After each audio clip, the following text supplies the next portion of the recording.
They say your gut knows before your mind accepts. It was a Tuesday. Gray skies, latte in hand, inbox overflowing. The kind of day that feels like beige wallpaper. My phone buzzed with a single notification. Nothing out of the ordinary, until I read the message. We didn't invite you because you ruined the mood. From Mark. No emojis, no softeners. Just that. I didn't reply. Not immediately. Not for hours. Not because I didn't know what to say, but because something inside me went still. Not quiet. Still. Like when the wind stops, just before a storm. I scrolled Instagram like a sleepwalker. That's when I saw it. Frank, my stepbrother, smiling on a beach, arms draped around my mother and the rest of the family like a Hallmark ad gone toxic. Caption? Well-deserved family getaway. I zoomed in, looking for any trace of myself. A shadow, a reflection, a plate that looked like mine. Nothing. I was erased with such precision. It was almost impressive. This wasn't an oversight. It was a message, just not the kind anyone says out loud. 2 weeks ago, I had reminded my mother, Elaine, to refill her thyroid meds. No reply. I assumed she was busy, but clearly, she was just occupied with sunsets and resort drinks. I called her. She didn't pick up. Mark did. Hey, kiddo, he said. The exact voice you use for baristas and bank tellers. Where are you? Silence. We're on vacation, he said. Then, we figured you wouldn't want to come. Not couldn't. Not didn't know. Wouldn't. I stared at the wall. I thought of every tuition check, every hospital copay, every emergency fund I had poured into a house that no longer had room for me. You're always working. You kind of bring the energy down, he added. I laughed, not because it was funny, but because I had finally decoded the equation me equals money. Without the cash, I was static on a perfect beach playlist. He called me Olivia once, years ago, when he was trying to convince me I wasn't just a means to an end. This time, he didn't bother. I didn't shout. I didn't beg. I simply ended the call, opened my laptop, and began undoing years of generosity with 3 clicks. The monthly transfer? Gone. The shared emergency fund? Transferred and locked. Their bank access? Removed. And just like that, without ceremony or rage, I became free. But freedom, as I was about to learn, never arrives quietly. It's the kind of thing that makes narcissists scream. By the next morning, my phone was alive. It buzzed like it had something to prove, rattling itself off the table with a vengeance. Missed calls, voicemails, DMs, from people I hadn't heard from since brunch was a thing. I didn't open anything at first. I made coffee, watched the skyline burn amber, took a breath like it was my first in months. Then I gave in. The first message was from cousin Jenna. Your mom called me crying. What happened? Then came Uncle Tony. Is it true? You really cut them off? But one text stopped me cold. You think you can just walk away after everything we've done for you? You're pathetic. Enjoy being alone. No name, just venom. I didn't need a signature. Mark always signed his threats in cold logic. But here's the thing no one seemed to understand. I wasn't angry. Not exactly. What I felt was closer to clarity. The kind that doesn't yell. It just locks the door and makes tea. I didn't respond. Not to Jenna. Not to Tony. Not to the avalanche of guilt wrapped in love. Because nobody asked the right question. No one said, wait, they left you out of the trip? On purpose? Not one message said, are you okay? They weren't outraged that I had been excluded. They were outraged that I stopped paying to be included. For years, I was the quiet donor behind their lifestyle. When the rent was late, I covered it. When Elaine needed surgery, I signed the check. When Frank totaled his car, guess whose account paid for the down payment? And still, I was too intense, too serious, too cold. Maybe I was cold like a bank vault they could no longer open. Then the invasion got worse. At work, I saw it on Miss Carter's face before she said a word. She pulled me into her office. shut the door like it held secrets. I braced. "I got a call this morning," she said gently. "From your mother. Of course. She said you're under emotional strain, that you've been making erratic decisions, that maybe you need some time off." I closed my eyes. My jaw twitched. "She told you I was unstable?" I asked. Miss Carter leaned forward. I didn't buy it, but I still had to check in. I nodded. "I'm not unstable. I'm just done." She gave me the look, the one women give each other when words would only get in the way. That silent pact of "I get it." "I'll flag her number," she said. "And if anyone else tries this, you tell me immediately." "Thank you." But thank you doesn't cover the betrayal of being reported to your boss by your own mother figure, all because her credit card stopped working. And yet, that was only the second worst violation of the week. By Friday, I was fielding messages from old roommates, exes, even Diana, my college best friend, who texted, "Did your mom really message me on Facebook? She's saying you're cutting everyone off and might be depressed." I almost laughed. Not because it was funny, because it was so predictable. They couldn't control me anymore, so they tried to control the narrative. And if that failed, then they'd make me look broken, bitter, borderline dangerous. But I wasn't broken. I wasn't bitter. I was awake. For the first time in my life, I was unavailable to be guilted, used, or rewritten. And that, apparently, made me the villain. I had spent years being quiet, years of holding my tongue, of keeping the family machine oiled with wire transfers and carefully phrased concern. But when they came for my job, my livelihood, they crossed a line I didn't even know I had drawn. So I sharpened my silence into a blade. That weekend, I didn't cry. I didn't rage post or throw dishes. I did something far more dangerous. I told the truth. Not in some cryptic story or vague status update, no. I posted a full, public, no punches pulled post. I opened Facebook, typed with fingers that had stopped shaking days ago, and hit share. To those wondering, I'm not having a breakdown. I didn't abandon my family. I stopped financially supporting people who excluded me from their lives while taking my money. Yes, for years, I sent $2,500 monthly to support my mother and stepfather. I paid their debts, covered their rent, even handled medical costs. I asked for nothing in return. Last week, they planned a family vacation and deliberately excluded me. When I asked why, they said I brought the mood down. Since then, they've reached out to my friends, coworkers, even my boss, telling them I'm unstable. All because I finally stopped funding their lifestyle. So if you're hearing gossip, here's the truth. I'm not unstable. I'm just done being used. Click. Post.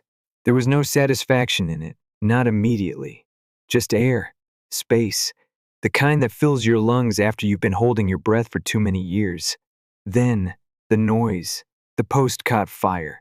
Comments, messages, shares. Private inboxes lit up like Times Square. Cousin Jenna again. Wait. They took a vacation and left you out? And you were paying for everything? Uncle Tony live? I had no idea. You've always been generous. Don't let anyone guilt you for saying enough. Even Diana messaged. I thought your mom was being dramatic. This is disgusting. I'm so sorry. And just like that, the cracks in their narrative widened. I could almost picture it. Elaine and Mark, sitting at their dining table, phones buzzing with push notifications, their carefully spun tale unraveling thread by thread. They had painted me as unstable, cold, ungrateful. But suddenly, people were asking questions. How can they say they're struggling when Olivia was sending them $2,500 a month? You're not the villain here. They're mad the money stopped. This is exactly why people go no contact. But I wasn't done yet. They had dragged others into it, so I made one more call. To their landlord. He answered after 3 rings. Ryan speaking.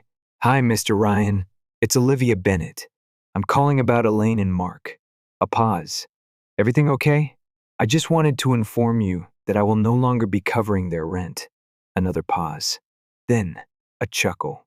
Not cruel, just the sound of a man who'd seen too much. I figured this day would come, he said. I blinked. Excuse me? They've been late several times. Always said, don't worry, our daughter will cover it. Like you were a credit card on legs. My jaw tightened. Well, that's over. Understood. Rent's due next month. If they can't pay, well, consequences are consequences. I hung up, and for the first time in months, I felt still. That evening, I sat in my apartment with a glass of wine, watching the city stretch across the skyline like a confession. And then came the knock. Urgent, relentless, like whoever was behind it thought sheer volume could break through locked boundaries. I checked the peephole. Elaine, mascara smudged, phone in hand, voice tight with desperation. Olivia, please, we need to talk. I opened the door but didn't let her in. You spoke to Mr. Ryan, she said quickly, eyes glossy. He said, you're not paying the rent anymore. I told you I was done, I said calmly. Why is that a surprise? She flinched. We need you. No, I said. You need my money. Her mouth opened like she might deny it, but nothing came out, only the faint sound of her pride cracking. We raised you, she whispered. We took care of you. And now that we need help, you're turning your back on us? I laughed. Not loudly, but the kind of bitter exhale you make when truth tastes like iron. You didn't seem to need me on that vacation. You didn't need me when you said it ruined the mood. You didn't need me when you called my boss behind my back. Tears welled in her eyes. So you're just going to let us struggle? I looked her dead in the eye. You'll manage. And with that, I closed the door. No slamming, no dramatic monologue, just the clean click of a boundary locking into place. She left, but the drama didn't. 30 minutes later, Barbara, Mom, came home sobbing. What did you say to her? Me. The truth. Barbara, you're being heartless. Me. No. I'm being honest. A minute later, another message. This one from Mark. You made your decision. Don't come crawling back when you regret it. I stared at it. Let the words sit there like wilted flowers. Then I typed back. I won't. Silence isn't always surrender. Sometimes it's a warning shot. The next few days were quieter, not because the storm had passed, but because the eye had arrived. That deceptive stillness between waves where everyone waits to see who blinks first. I didn't. I took my time. I slept in, ate well, walked home slowly. I started a Pinterest board called Places I'll Visit Without Guilt. It had beaches, mountains, a tiny bed and breakfast in Prague, with hydrangeas in the window. For the first time in years, my paycheck was mine. No emergency fund to refill, no surprise prescriptions, no frantic phone calls from Elaine about a late fee, or from Mark pretending it was just a temporary hiccup. Their problems were no longer mine to fix. And the weight of that? It was delicious, heady, strange. Like waking up after years of sleeping on the floor and finally feeling a mattress beneath your back. But peace doesn't come without resistance. The tentacles reached further. Mark and Elaine had already tried my boss, my friends, even old roommates. But now, they were going for emotional blackmail dressed up as concern. My high school choir friend texted, "Hey, I heard from your mom. She's worried you're isolating yourself." A cousin I hadn't spoken to in 3 years. They said you might be depressed. Are you okay? The manipulation was exhausting in its efficiency and impressive in its cruelty, because they weren't telling people they missed me. They were telling them I was broken. And worse, they were trying to make everyone feel responsible for saving me. The campaign was subtle, layered, calculated. I became the whispered tragedy in their story. The daughter too proud to ask for help. The cold-hearted girl who wouldn't lift a finger to save her aging parents. They had rewritten the script and handed out copies to anyone who would listen. But truth has a longer shelf life than spin, especially when people start reading both versions of the story. Aunt Marianne, who hadn't said a word since the Facebook post, finally commented, "You told me Olivia was refusing to help. You didn't mention the $2,500 a month she's been sending. That's more than most people make. I think you owe her an apology." And there it was. The first public crack in their mask. I didn't respond. I didn't need to. That's the thing about truth. Once it's out, you don't have to shout it. You just let it echo. But I wasn't naive. I knew they wouldn't stop until they lost control completely. And for people like Elaine and Mark, control wasn't just power. It was identity. So when Diana, loyal, no BS Diana, forwarded me a message from Elaine, I wasn't surprised. "Hi, Diana. Sorry to bother you. We're worried about Olivia. She's refusing to speak to us and seems to be shutting out everyone. We think she might be having some kind of breakdown. If you hear from her, could you check in? We just want her to be safe." Safe. They weren't worried about my safety. They were worried about the safety of their narrative. Diana texted me right after. "Do you want me to say something to her?" "No," I replied. "She wants you to think I'm fragile. But the truth is, she's just scared I'm strong." I closed the message and exhaled. My apartment, quiet, sunlit, mine, had never felt more like a sanctuary. Later that evening, I drafted a letter. Not to them, not to a lawyer, to myself. A real one, ink on paper, like I needed to physically write the boundaries into existence. It began like this: "Dear Olivia, you are no longer an emergency contact for people who made you feel like a stranger. You are no longer the fixer, the ATM, the afterthought. You are not cruel for saying no. You are not broken for walking away. You are allowed to be whole." It sat on my desk for days.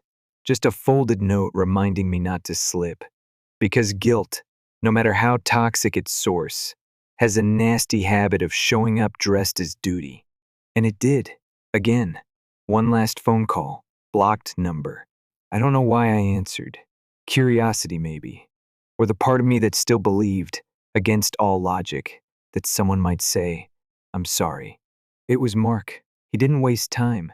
His tone was sharp, cold. "You made your point," he said. I didn't respond. "You've embarrassed us. Dragged this out in public. Your mother's crying herself to sleep. You happy now?" My voice, when I found it, was still, measured. "Did you ever ask why I was hurt?" Silence. "Did it occur to you even once that I might have a reason?" He exhaled, loud and performative. "You chose this." "No," I said. "You did. When you decided I didn't belong." He paused. "Long enough to mean something, but not long enough to matter. If this is who you've become," he said, voice tight, "then don't expect us to be there when you fall." And there it was.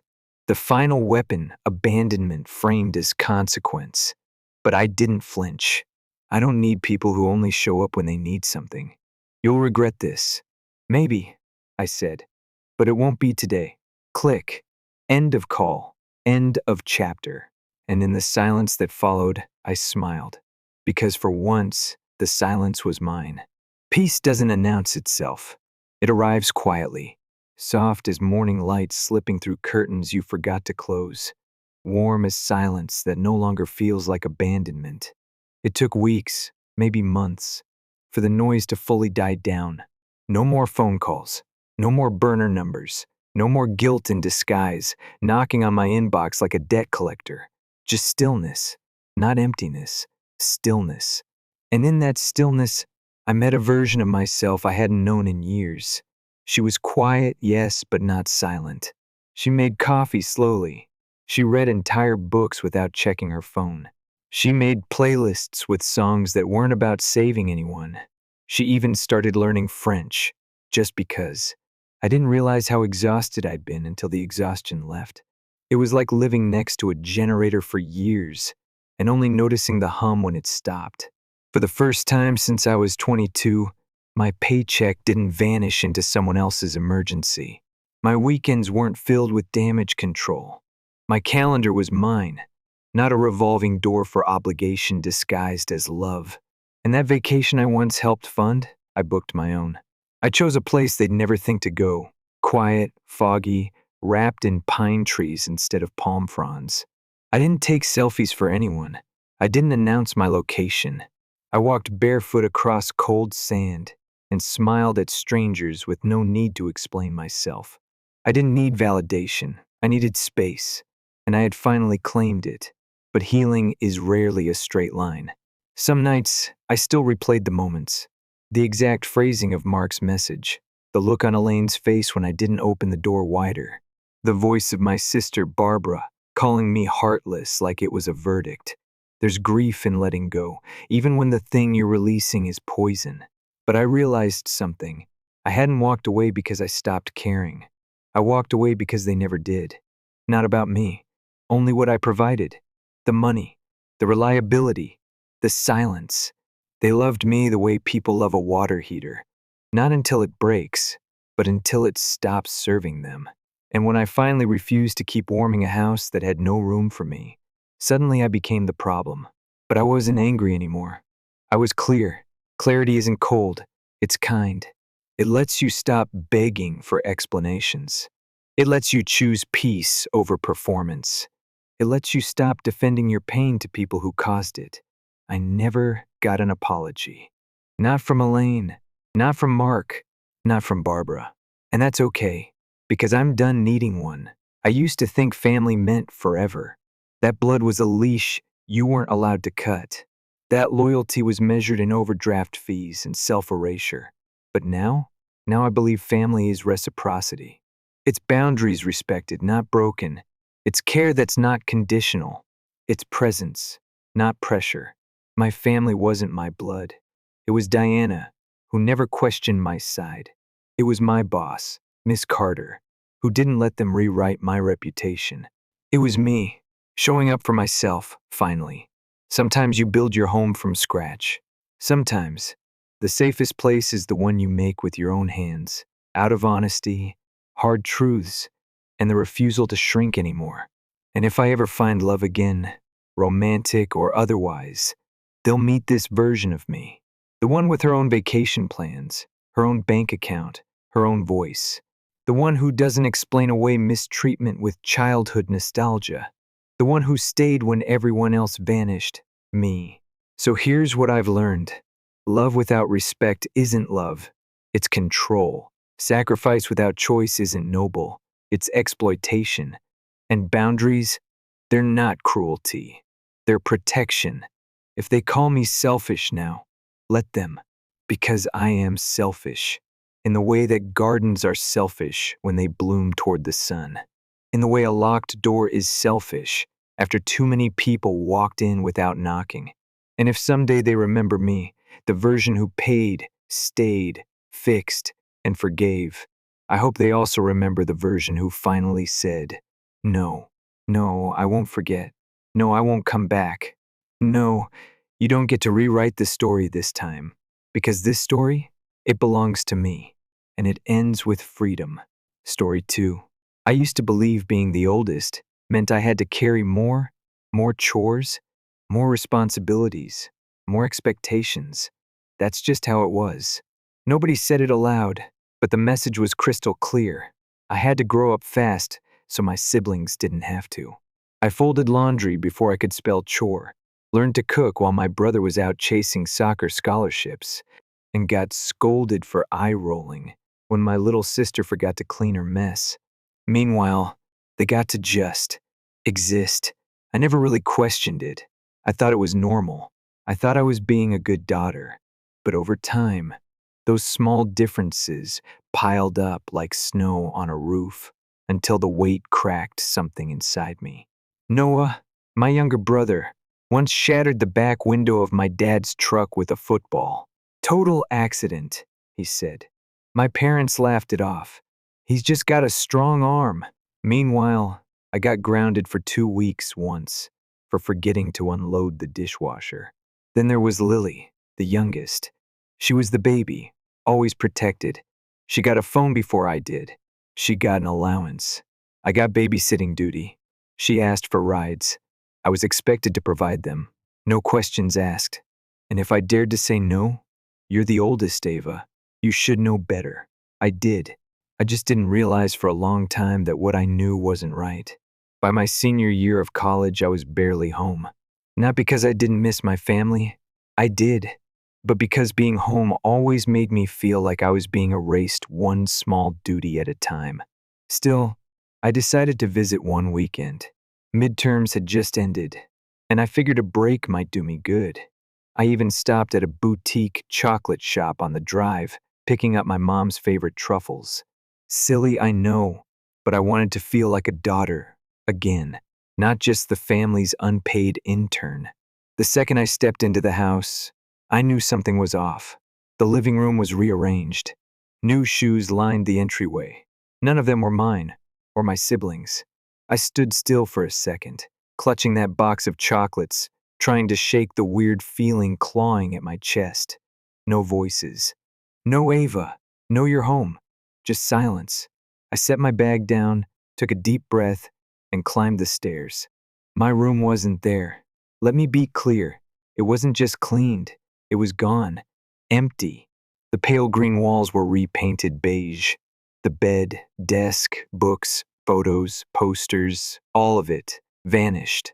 In their place, a few cardboard boxes stacked neatly in the corner. I stood there, staring at what used to be my world, my space, my escape. I didn't even realize my mom was behind me until she spoke. "Oh, right. We gave your room to Sadie," she said, scrolling on her phone like she was ordering lunch. Sadie, my 17-year-old cousin, the one who'd been booted from her mom's place for reasons no one would explain. The one who always smelled faintly of weed and drama. My room now belonged to her. I swallowed hard. "Where's my stuff?" "Some in the garage. Some in storage. You can check later," my mom said without looking up. I blinked. "Where am I supposed to sleep?" "The couch. It's only for weekends, Ava. You're barely here anyway." It was like hearing your obituary before you've died. Like they had just replaced me. No warning, no conversation, no text, not even a post-it note. "You didn't even ask," I whispered. My voice was shaking, and I hated that it was. Mom looked at me like I was being dramatic. That look, I'd seen it my entire life. The one that says, "You're too sensitive." "Sadie needed a place to stay," she said. Like that was supposed to make it okay. Right. And I don't. I set the chocolates down on the kitchen counter like they were radioactive. I didn't want to hold them anymore. I didn't want to be there anymore. "I'll sleep somewhere else," I said and turned toward the door. My mom sighed. "Stop being ridiculous." But I was already grabbing my bag. I didn't wait for her to stop me. She called my name as I walked out, but I didn't turn around. I got in my car, drove, didn't look back. I texted a friend, Megan, someone who'd once told me her couch was always available. She replied in seconds. "Come over. I've got wine and Chinese takeout." That night, I told her everything. Curled up on her couch, knees to my chest. I unpacked years of being the helper, the fixer, the extra parent. And now, I was just gone. No space, no thanks, no explanation. She listened, got mad on my behalf, called it messed up, called them messed up, and I almost cried, not because of what my mom did, but because someone finally agreed with me. I couldn't go back, not after that, not even for closure. The next day, I started apartment hunting. Megan helped me look. She even offered to co-sign a lease. We found a tiny studio within a week, just enough space for a twin bed, a folding table, and a window that let in more light than my childhood bedroom ever had. It wasn't much, but it was mine. My parents kept calling. At first, I ignored them. Then one day, I answered. Dad sounded irritated, like I was the one being difficult. "You're being immature, Ava. Sadie needed help." "So did I said. "We assumed you wouldn't care. You're practically moved out." That stung more than I let on. It wasn't just that they gave away my room. It was that they didn't think I'd care. Like I was already gone. Like I didn't matter. "I found my own place," I told him. Silence. Then, "You what?" "I have an apartment now, since clearly there's no space for me at home." I hung up. I thought I'd feel guilty. I didn't. Just relief. Cold and clean like fresh air after a storm. I was done waiting for them to treat me like I mattered. And that was just the beginning. The first few nights in my new apartment were weird. Quiet in a way that made you listen too hard. No footsteps outside my door. No clanging dishes in the sink. Just me. A squeaky air mattress. And a small lamp I borrowed from Megan. I didn't have much, but I didn't need much. What I had was mine. And for the first time in a long time, I didn't feel like I was holding my breath. My mom kept texting. At first it was the usual, hope you're doing well, or let me know if you need anything. Nothing direct. Nothing about Sadie. Nothing about my room. Just these vague, almost polite check-ins. Like I was an old coworker she ran into at the grocery store. I didn't respond. Then the tone changed. Ava, this has gone on long enough. Come home so we can talk. Talk about what, though? That they gave away my room without a word?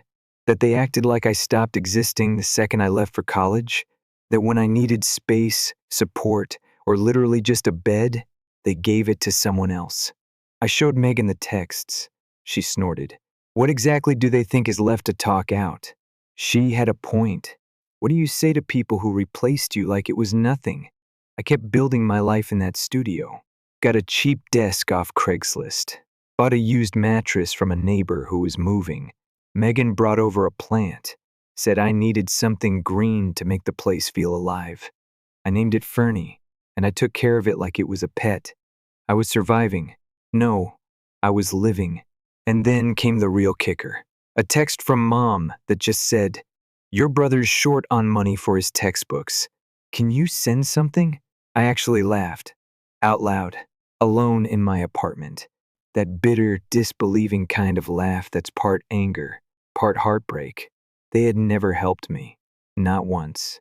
Not when I couldn't afford books. Not when I was juggling 2 jobs and pulling all-nighters just to stay afloat. When I asked for help, I was told to work harder. Be responsible. Figure it out. But now that no one needed cash, I was suddenly useful again. I typed and deleted a dozen responses before landing on the only one that felt right.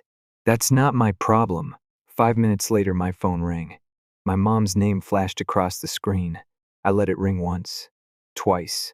Then I answered. Her voice was sharp, controlled. How can you be so selfish? He's your brother. I leaned back in my chair, eyes on the ceiling. And I'm your daughter. Remember me? She sighed. That dramatic, long-suffering sigh she always did when she didn't like what she was hearing. You weren't kicked out. You're overreacting. You have a place now, don't you? I felt the anger rising like heat behind my eyes. I wasn't kicked out, Mom. I was replaced. Don't twist it. Silence. Then she started backpedaling, talking over me, justifying, deflecting. But I didn't let her finish. You didn't ask if I was okay. You didn't ask where I'd sleep. You didn't even tell me. You made it clear I wasn't part of that house anymore. She tried to shift again, said something about doing what's best for the family. I hung up. And this time I didn't feel guilt. Just calm.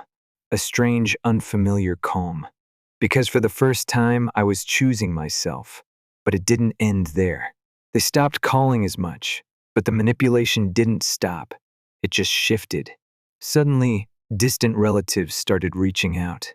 My aunt messaged me on Facebook. Your mom is heartbroken. You should talk to her. A cousin I hadn't spoken to since middle school DM'd me. Families forever. Don't let a little thing ruin everything. A little thing. It always comes down to that, doesn't it? They didn't lose my room. They lost a room. But I didn't lose just a room. I lost my space. My place in the family. And apparently that wasn't even worth a phone call. I didn't respond. Then one evening my sister Lily called. I almost didn't answer. Thought it was another guilt trip. But something made me pick up. Hey, she said, her voice soft. I get it now. About what you said. About being erased. That surprised me. She went on to explain how things had shifted with Sadie around. How suddenly, she wasn't the baby anymore. How the attention, the softness, the extra grace, it had all been handed off. And for the first time in her life, she felt overlooked. I guess I never saw it until it happened to me. We talked for a while. I missed her, I really did. But when she told me the real reason for the call, I braced myself. They want you home for Thanksgiving. I let out a breath. Not a sigh, just tired air. Of course they did. The timing was perfect. Holidays were a reset button in our house.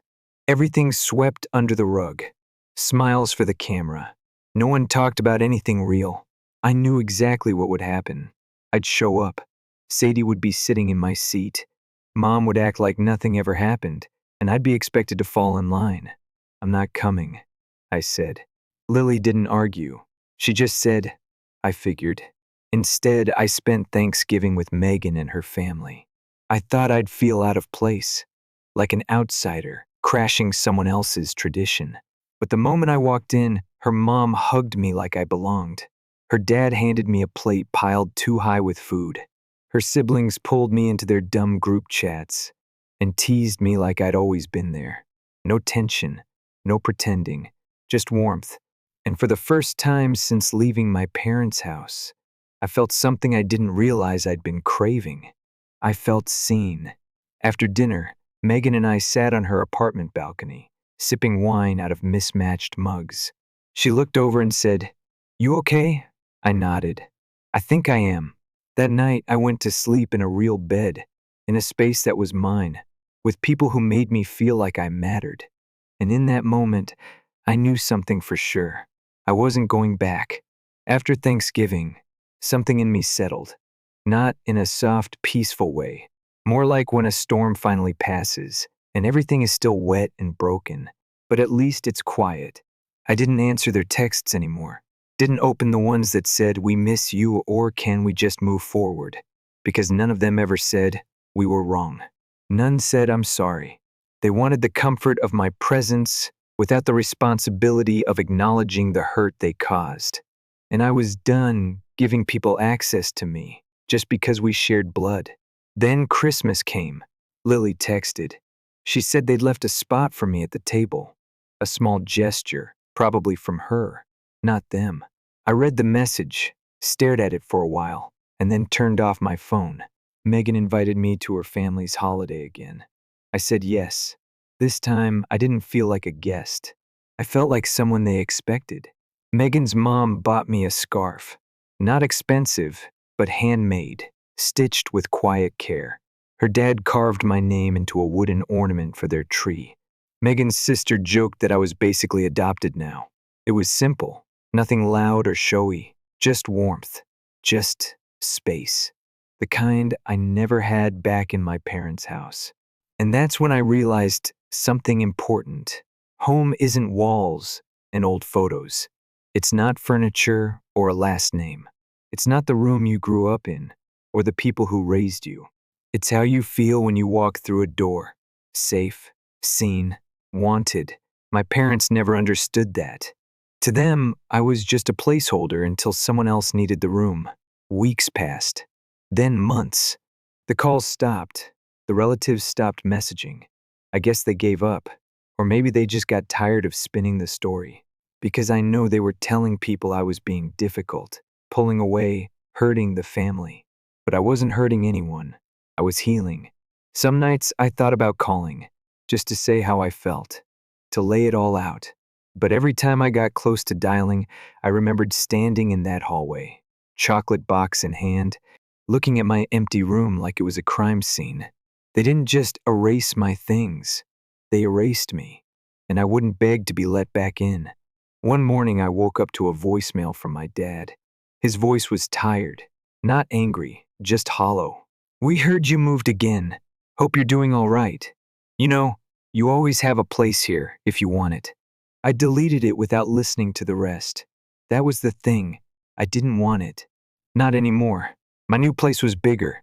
Still small by most standards, but it had 2 rooms, a proper bed, and light that poured in like honey every morning. I hung up art. I got a real table. I even started hosting people, not family, but friends who felt like it. We'd sit and eat takeout and laugh too loud, and no one told me I was being too much. No one expected me to clean up while they kicked back. I built a life, not the one my parents planned for me, but one I chose. And it was enough. A few times, Lily called. We didn't talk about the past, just caught up. I could tell she still lived in the shadow of that house, still playing the game I used to play. But she was starting to see it for what it was. I don't know how you walked away, she told me once. I didn't know either, I said, until I did. Sometimes the hardest part of healing is accepting that the people who hurt you might never admit it. They might never say sorry, might never change, and you have to choose peace anyway. You have to let go anyway. And I did. I stopped looking back, stopped wondering if they'd come around, stopped hoping for a version of them that didn't exist. I closed the door, not with anger, not with fire, just quietly, gently, and I didn't open it again, because the truth is, I was never the selfish one. I was never the problem. I was just the only one who noticed the house was on fire and walked out before I burned with it. So if you're reading this and you feel like you're the one always holding things together, always being told to be the bigger person, to give more, to need less, I want you to hear this. You don't have to earn your place in a family. You don't have to stay small to make others comfortable. And walking away doesn't make you cruel. It makes you free. That's the ending they never saw coming, and the beginning I never thought I'd get. But here I am, still standing, still soft, still whole, and finally, home. Story 3. My name's Jess.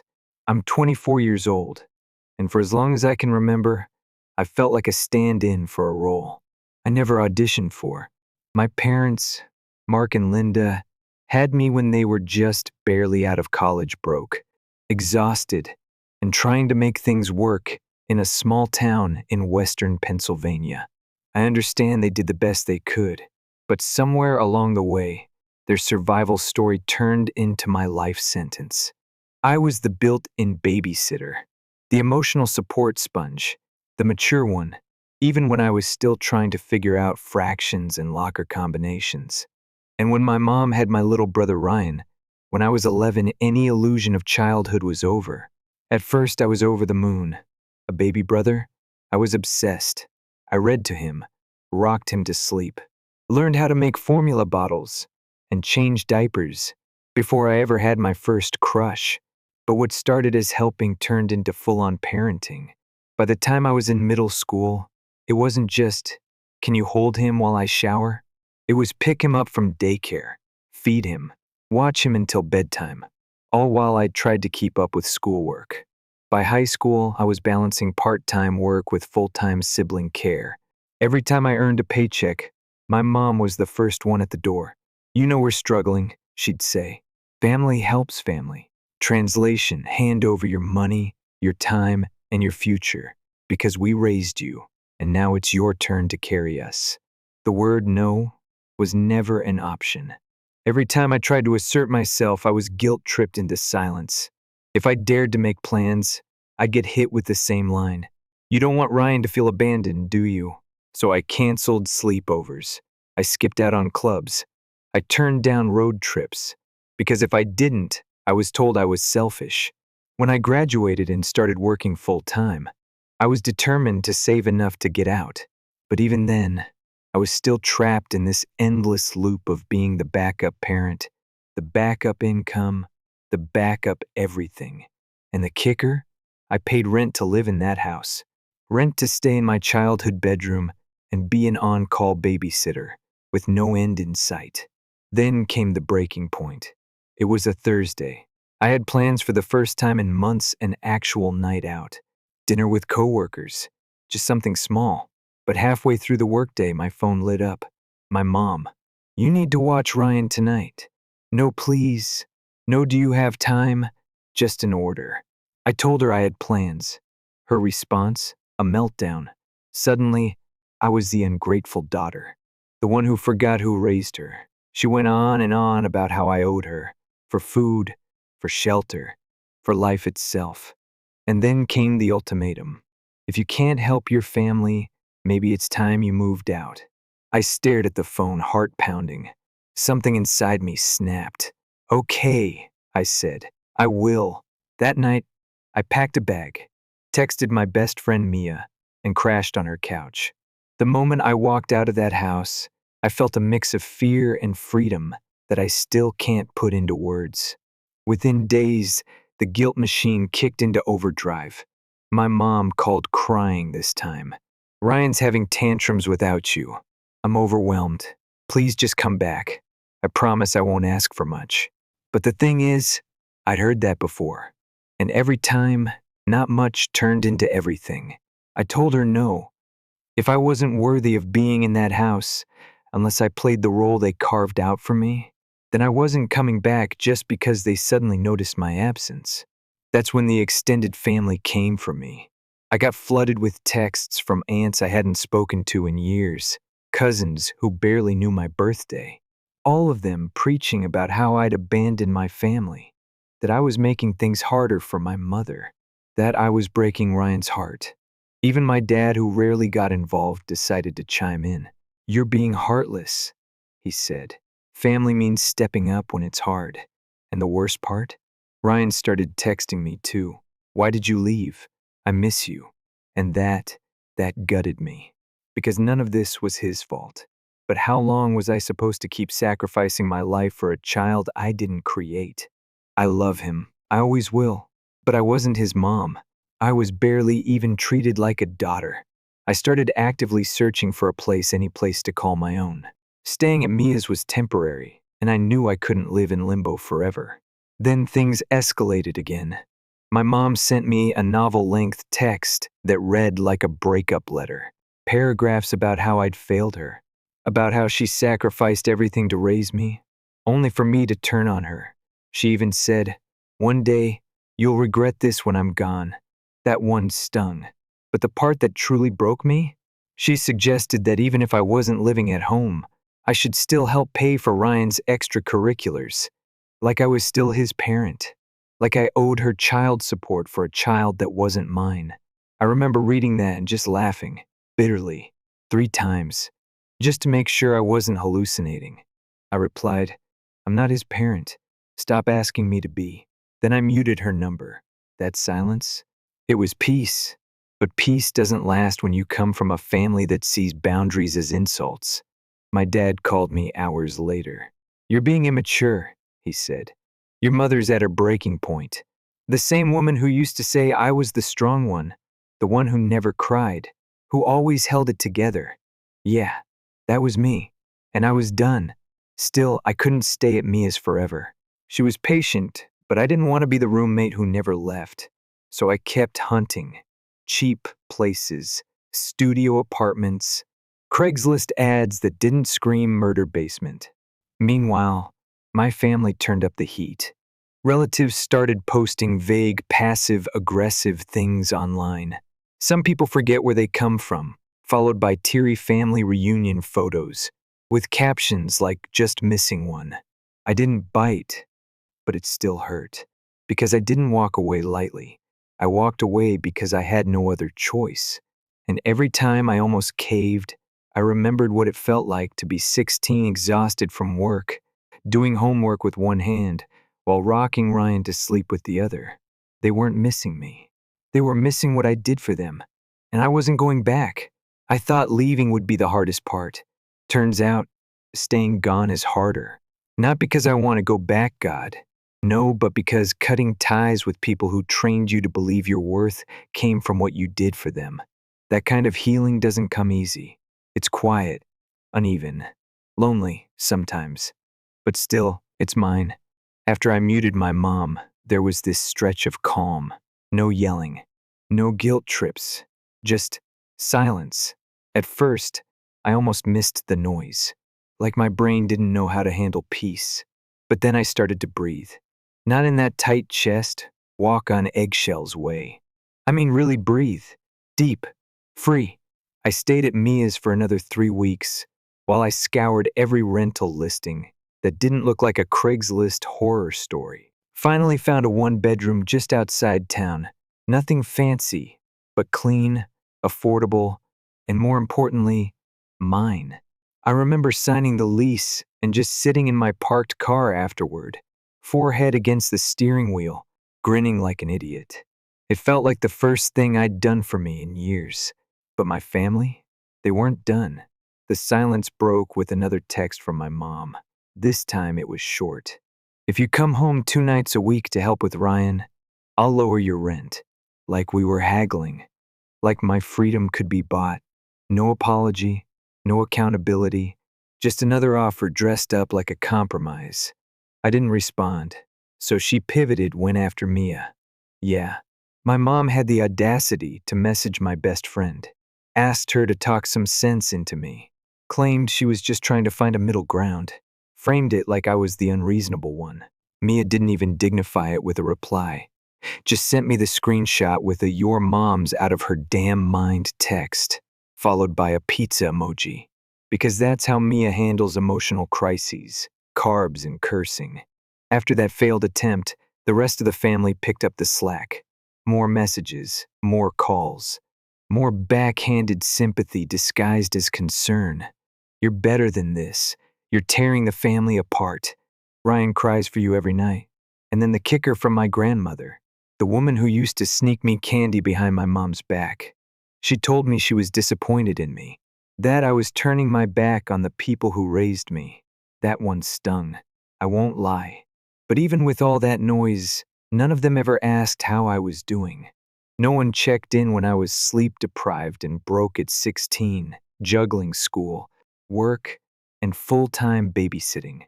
Nobody asked me if I was okay when I cried myself to sleep after missing prom because my mom had a night shift and Ryan had a fever. No one was there for me then. But now that I wasn't useful, I was suddenly everyone's favorite topic. It was like I'd stopped being a person and turned into a scandal. But you know what? Let them talk. Because while they were busy whispering behind my back, I was building something real. I got a small desk off Facebook Marketplace and set it up in my new apartment. Started meal prepping on Sundays. Lit a candle I'd been saving since Christmas. The first night I slept there, I left my phone on silent and watched old sitcoms until 2 a.m., wrapped in a blanket that smelled like lavender and peace. I didn't miss being on call. I didn't miss the guilt. I didn't miss my mom's voice listing every sacrifice she ever made, like I was a debt she expected to collect with interest. But I did miss Ryan. God, I missed him. So I messaged him. Simple stuff. "Hey, bud. Hope school's okay." I kept it light. Made sure he knew I was still here for him. Not for the chaos. Not for the manipulation. Just him. He replied with 3 words. "I miss you." 10 years old, and he already knows loss. We started FaceTiming once a week. I helped with homework, listened to stories about his classmates, watched him show off Lego sets. And each time, he asked, "When are you coming home?" And every time I had to swallow the ache in my chest and say, "Not yet," because home wasn't mine anymore. It never really was. Then one day, Mia got another text from a mutual friend who still talked to my mom. Apparently, she was struggling, complaining nonstop about how expensive childcare was, how unreliable babysitters were, how nobody could do it like Jess did. Yeah, no kidding. Turns out when you rely on free labor for over a decade, it's hard to find someone willing to match that energy, especially when you're only offering $10 an hour and a heap of attitude. She'd already gone through 3 different sitters in a month.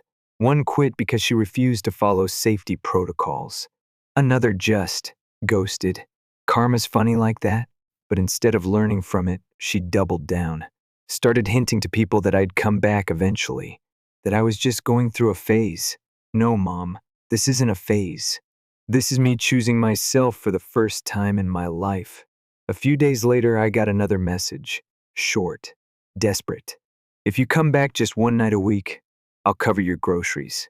That was the moment I realized she still didn't get it. It was never about money.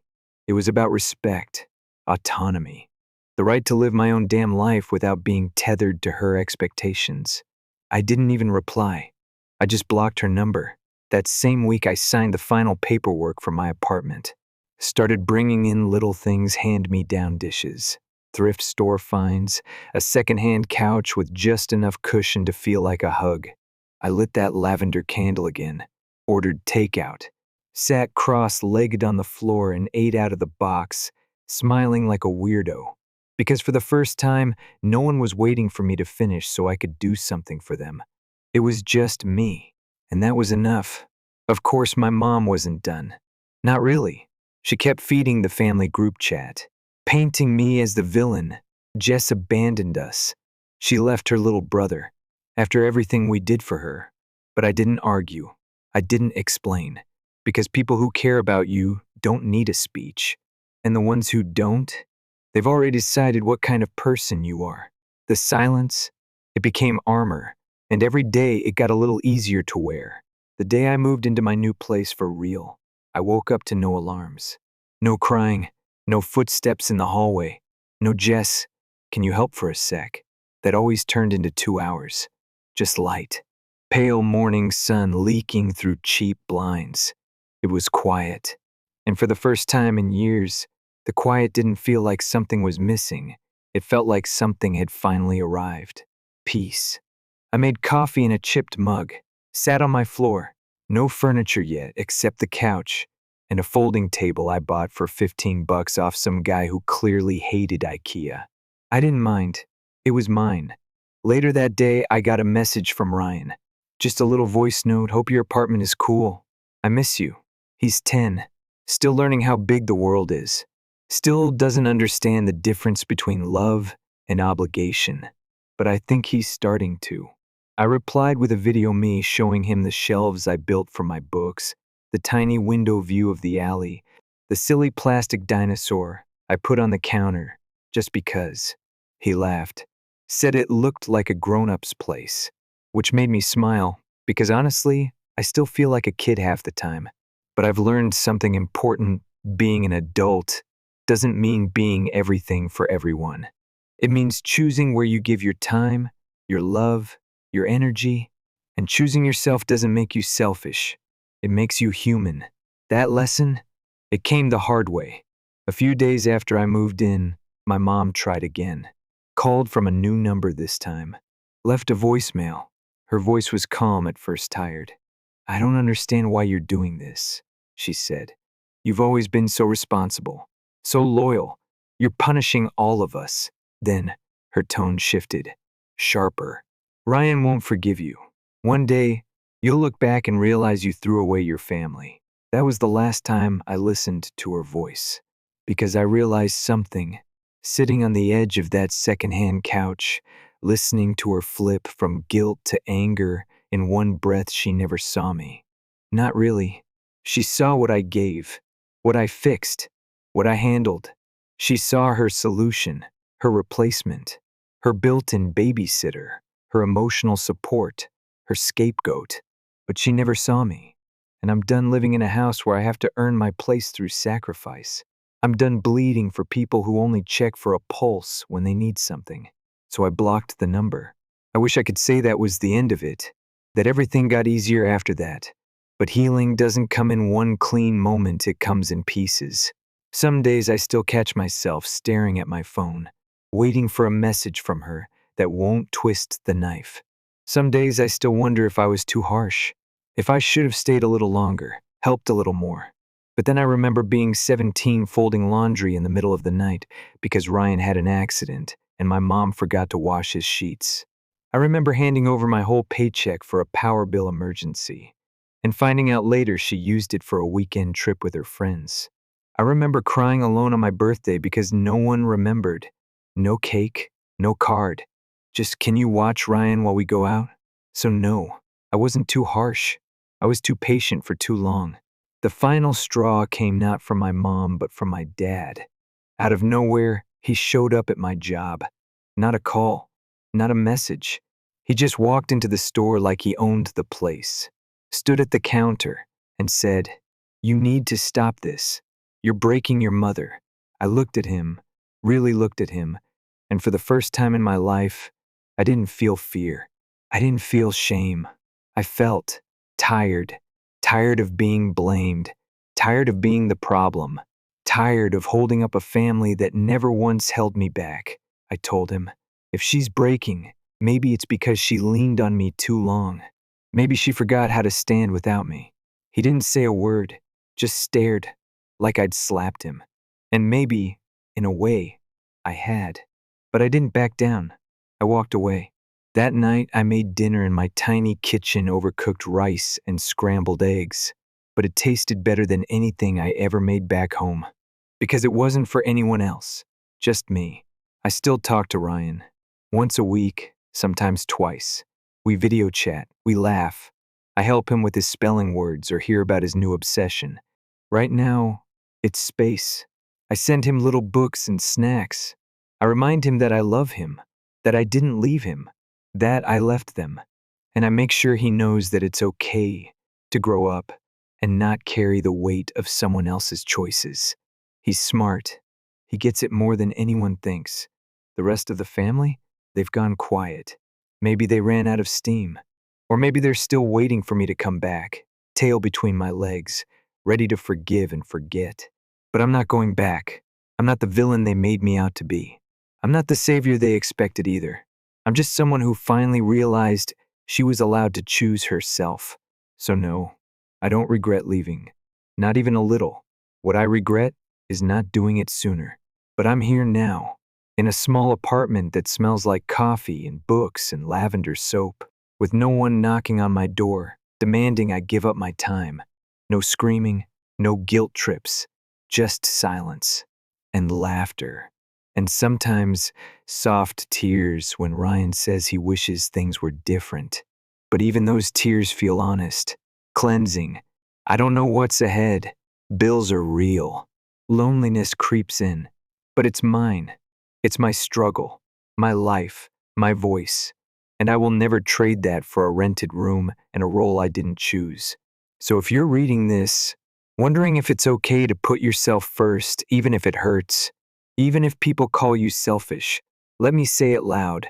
For the ones still whispering, you're allowed to leave. You're allowed to start over. You don't have to set yourself on fire to keep someone else warm. I did the right thing, and I'd do it again.